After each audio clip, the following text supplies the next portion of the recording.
Herkese merhaba, ben Zeynep. Hobisever YouTube kanalıma hoş geldiniz. Bugün sizlere tığ işi kolay bebek battaniyesi ya da bebek örgülerinde kullanabileceğiniz kolay bir tığ işi model anlatımı yapacağım. Benim iplerim anti-peeling özelliğine sahip bebe yünleri. Dilediğiniz markaların iplerini tercih edebilirsiniz. Tığ numarası olarak 3 milim bir tığ kullanacağım arkadaşlar. Şimdi dilerseniz kolay modelimizin anlatımına başlayalım. Evet, bismillah diyelim ve zincir yapımıyla başlayalım. İstediğimiz uzunlukta zincir yapalım.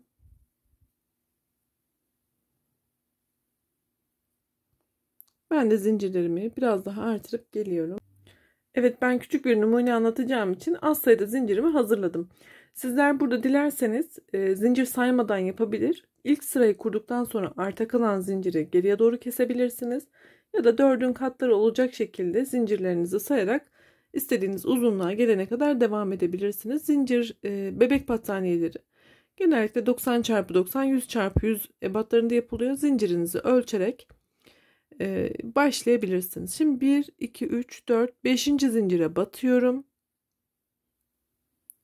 İkili trabzan yapıyorum.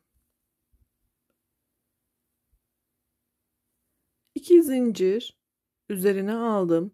Yine aynı noktaya batıyorum. İkili trabzan yapıyorum. Burada bir V deseni oluşturdum. Üzerine aldım. Arada 3 tane zincir atlayarak 4. zincire ikili trabzan, 2 zincir, aynı noktaya ikili trabzan yaparak yan yana V desenlerimizi yapıyoruz.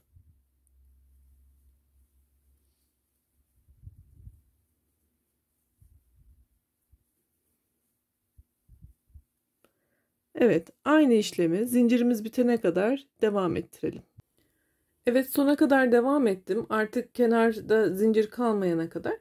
Burada kenar trabzanı yapalım. Şimdi bir tane zincir yapıyorum. Üzerine aldım. 2 tane zincirimi atlayarak son zincirime batıyorum. İkili trabzan yaparak ilk zemin sıramı kurmuş oluyorum. Bir üst sıraya çıkarken 4 tane zincir yapalım. Çevirdim. Buradaki V desenlerimin önce ilk trabzanına, sonra ortasına, sonra diğer trabzanına trabzanlar yapacağız.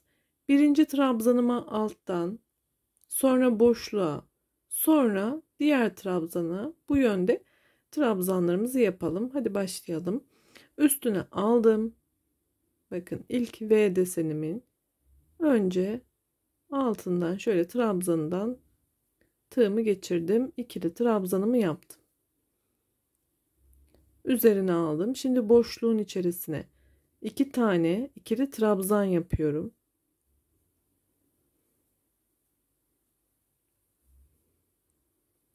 İki zincir, aynı boşluğa 2 tane ikili trabzan ve son olarak buradaki trabzanıma da ikili trabzan. İlk desenimizi yapmış olduk.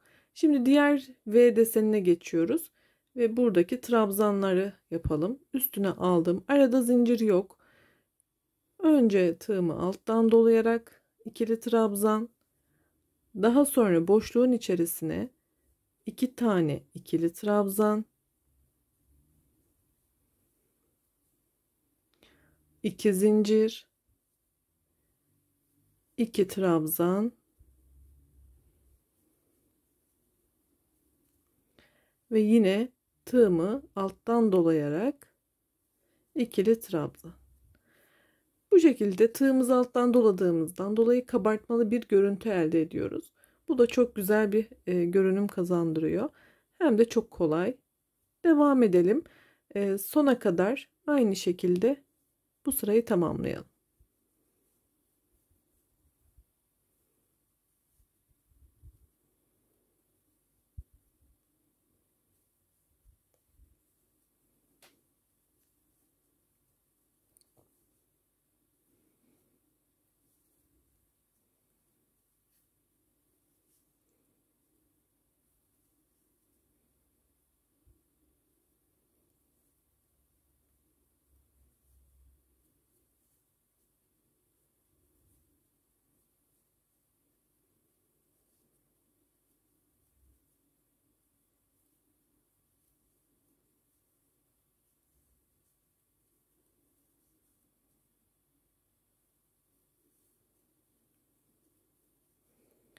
Son ve desenime geldim.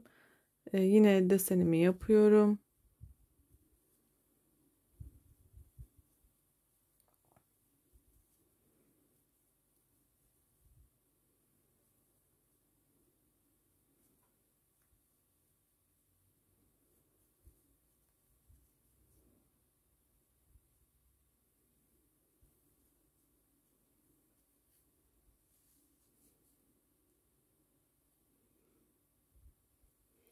Sonda bir zincir yaparak kenar trabzanına batıyorum ve burada bir kenar trabzanı oluşturarak sıramı tamamlıyorum. Şimdi bir sonraki sırada yeni rengimize devam edeceğiz. Evet, yeni rengimizi ekleyelim.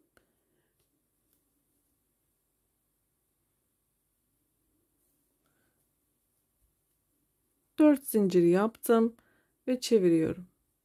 Üzerine aldım. Bu yapmış olduğum boşluğun içerisine ikili trabzan yapıyorum. Arada 2 zincir, yine aynı boşluğun içerisine ikili trabzan ve ilk boşluğum içerisine bir V deseni yaptım. Arada zincir yok, üstüne aldım. Modelimizi şimdi bu sırayı yaparken toplayacağız arkadaşlar. Düz bir görünüm elde edeceğiz. Bakın, ikili trabzan, 2 zincir, ikili trabzan. Şimdi sona kadar aynı şekilde devam edelim.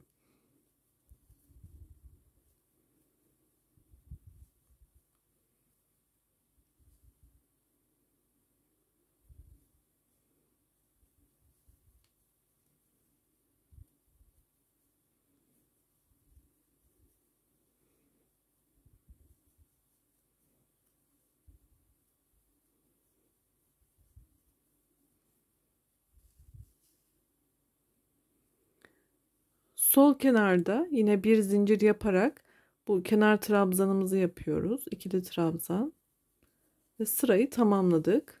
Desen 2 sıranın tekrarı. Şimdi bizler V sırasını yaptıktan sonra bir de trabzan sırası yapacağız ve bu sürekli kendini tekrar edecek. Şimdi çeviriyorum. Yine burada yapmış olduğumuz gibi buraya da aynı deseni yapacağız. Üzerine bir kere sardım. İkili trabzanlarımı yapıyorum.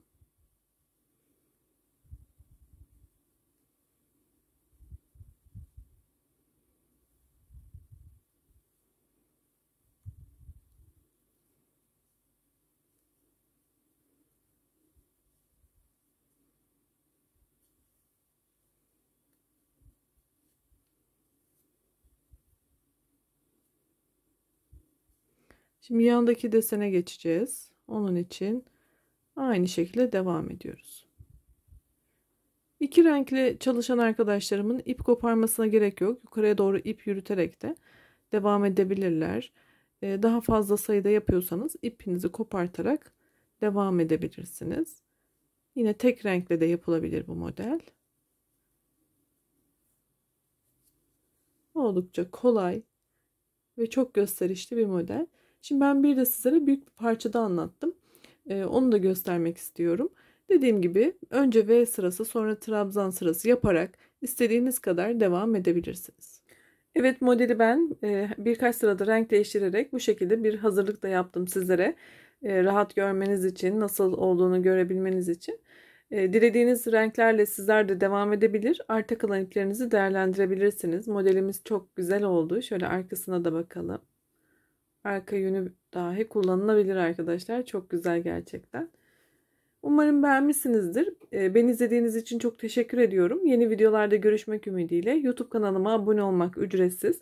Abone olarak bana destek olursanız çok memnun olurum. Bildirimleri açmayı unutmayın lütfen. Sağlıkla kalın. Hoşça kalın.